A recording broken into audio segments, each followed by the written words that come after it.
Yang dapat ridhoku itu hanya orang yang ridho menerima takdir. Tahzan, jangan kau sedih, jangan kau susah hati.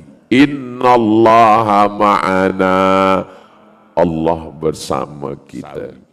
Jadi Allah buat hati kita tetap ada rasa susah, ada rasa cemas, ada rasa bimbang, supaya kita tak takbur, tak angkuh dan sombong, supaya sujud kita lebih lama. Hati orang beriman itu di antara kuasa Allah Subhanahu wa taala.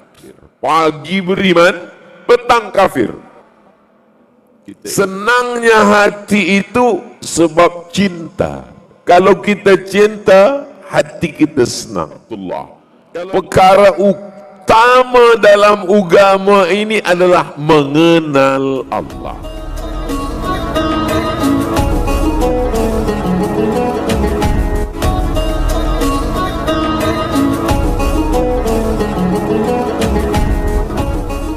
Maka ketika semua orang masuk surga, selepas semua masuk surga, lalu Allah tanya, hai penghuni surga, semua kamu dah dapat sungai jannatin tajri min tahtihal anhar, semua dah dapat, apa lagi yang belum? Kata penghuni surga, ada satu yang belum ya Allah. Apa engkau yang belum dapat? Ridhaka, ridhamu aku belum dapat ya Allah. Kata Allah, yang dapat ridhaku itu hanya orang yang ridha menerima takdirku. Malam yasbir bibalai, siapa yang tak sabar dengan ujianku. Walam yarda biqadai, yang tak ridha dengan takdirku. Falyatlub rabban siwaya, maka carilah Tuhan selain aku. Kemana lagi kita nak mencari? Maka tak ada jalan lain melainkan ridha, menerima, istislam. Levelnya ada 3. Level yang pertama, tahkim. Tahkim itu kita katakan bahwa ini ilmunya memang ini punya Allah, ini punya saya. Ini kuasa Allah, ini kuasa saya. Saya tak ada kuasa, tahkim. Kuasanya milik Allah. Di atas tahkim itu adalah zihabul inzi'aj, hilangnya risau dan susah hati. Setelah kita tahu ini kuasa Allah, ini kuasa saya. Kuasa saya hanya menikah, lepas menikah punya anak, selepas punya anak menjaga anak, bahwa nyawanya tak selamatkan, itu bukan urusan saya lagi, urusan Allah. Tahkim. Kalau kuat tahkimnya, zihabul inzi'aj, hilang risau, hilang susah hati. Puncanya yang ketiga adalah sururul qalbi. Jadi tidak terus sururul qalbi, dia ada prosesnya. Pertolongan Allah. Memang mata ni punya kita, telinga punya kita, tapi hati bukan punya kita. Ya muqallibal qulub, engkau yang membalik-balikkan hati. Tsabbit qalbi, kokohkan hatiku ala dinik, dalam agamamu. Ustaz Somad, boleh bagi kami tazkirah dalam 60 minit. Selepas 60 minit hati senang menerima takdir Allah. Itu bahasa Arabnya mustahilun. Abu Bakar Siddiq belajar kepada Nabi 13 tahun. Dari turun Iqra bismi rabbikal ladzi khalaq, khalaqal insana min 'alaqin, Iqra wa rabbukal akramul ladzi 'allama bil qalami 'allamal insana ma lam ya'lam. 13 tahun Manakala malam hijrah bersembunyi di Jabal Thur, malam Jumat, malam Sabtu, malam Ahad, malam Isnin mereka bertolak menuju Al-Madinah Al-Munawwarah. Malam itu datang kafir musyrik. Lau nazara, seandainya orang kafir musyrik itu memandang ke bawah, la abasarana, mereka akan menengok kita ya Rasulullah. Ada rasa risau dalam hati, ada rasa takut dalam hati, diabadikan dalam Quran. Idhuma fil ghari, ketika mereka berdua dalam gua. Idh yaqulu li sahibihi, dia berkata kepada sahabatnya, la tahzan, jangan kau sedih, jangan kau susah hati. Innallaha ma'ana, Allah bersama kita. Apa pelajaran dari sini? Sayyidina Abu Bakar Siddiq sudah 13 tahun belajar pun masih ada juga risau hati. Saya, walaupun yang menyampaikan tazkirah, saya tak katakan saya dah sampai pada sururul qalbi dalam sembahyang, sururul qalbi dalam meninggalkan yang haram, sururul qalbi ketika menerima takdir. Saya hanya seorang hamba yang berusaha.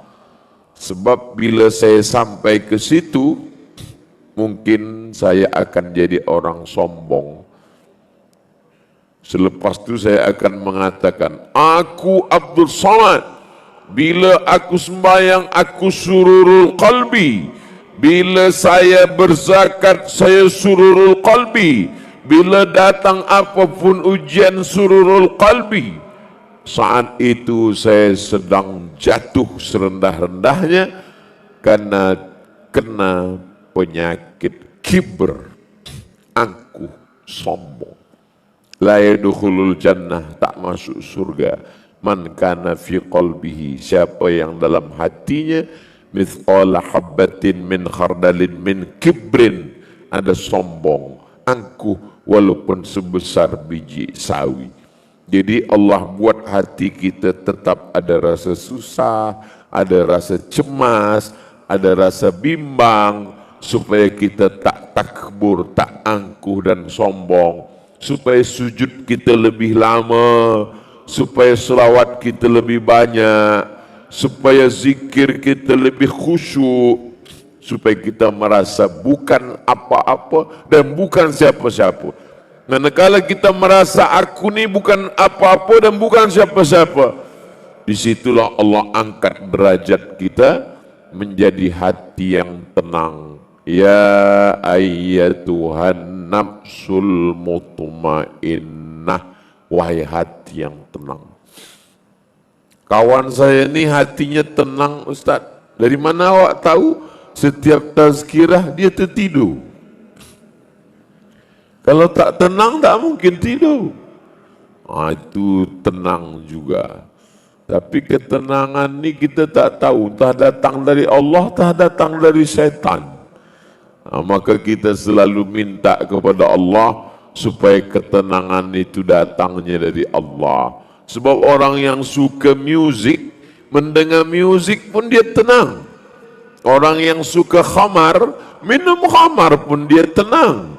Orang yang suka buat maksiat, saat maksiat pun dia tenang. Tenang juga.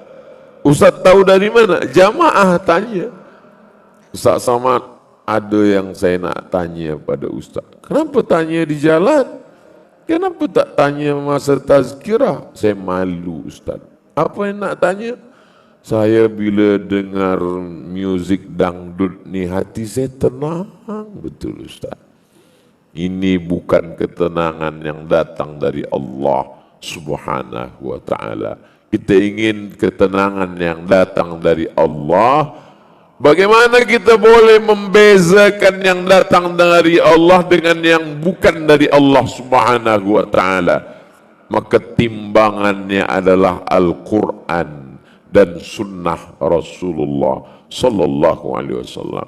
Bersesuaian dengan Quran, bersesuaian dengan sunnah, bersesuaian dengan al-ulama warasatul anbiya, maka dia datang dari Allah. Bercanggah dengan Quran, ikhtilaf dengan sunnah, khilaf dengan ulama, maka sesungguhnya dia datang dari hawa nafsu.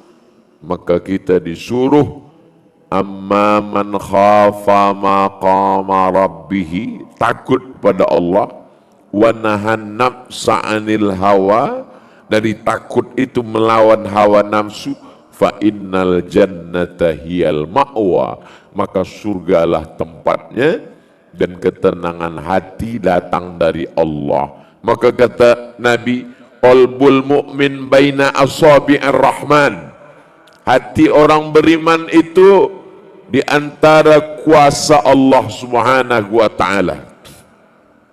Yusbihu mu'minan, berapa banyak orang paginya beriman, wa yumsi kafiran, petangnya kafir. Pagi beriman, petang kafir. Kita ingin supaya hati kita itu tetap, ya muqallibal qulub, engkau yang membolak-balikkan hati, membalik-balikkan hati. Tsabbit qulubana, kokohkan hati kami, buat hati kami ini tenang dengan sembahyang, buat hati kami tenang dengan duduk dalam majlis ilmu, buat hati kami sururul qalbi.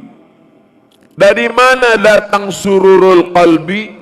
Dari hub, dari cinta. Dari mana cinta datang? Dari ma'rifah, dari kenal. Ada jamaah, Ustaz Somad, tolong gendong, pegangkan anak saya ini, saya nak ambil gambar Ustaz dengan dia. Pegang. Manakala pegang, malang tak dapat ditolak, untung tak dapat diraih, budak tu terkencing. Ustaz ada marah? Tak marah. Sikit pun tak ada? Tak ada. Ke budak tu tak marah, ke mak dia marah. Kenapa tak marah? Sebab ada hub, ada cinta. Kenapa ke budak kecil ada cinta? Sebab budak kecil tak berdosa. Kita tak marah pada budak kecil. Apapun yang budak kecil, kita kata budak kecil, terkencing budak kecil, Masya Allah, bertuahnya. Bertuah. Cuba kalau ayah dia.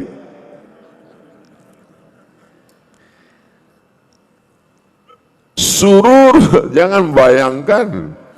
Sururul qalbi, senangnya hati itu sebab cinta. Kalau kita cinta, hati kita senang. Kalau tak cinta, kita tak senang. Dari mana datang cinta? Dari kenal. Makanya kata ulama, awwaluddin ma'rifatullah. Perkara utama dalam agama ini adalah mengenal Allah. Wujud, qidam, baqa, mukhalafatu lil hawadisi, qiyamu binafsihi, wahdaniyah, qudrat, iradat, ilmun, ayat, sama, basar, kalam. Itu cara mengenal Allah. Allah itu sayang pada kamu, Allah itu ridha pada kamu. Bila kita dah kenal dengan dia, maka kita tidak akan benci, tak akan marah. Jadi kalau masih marah, berarti belum cinta.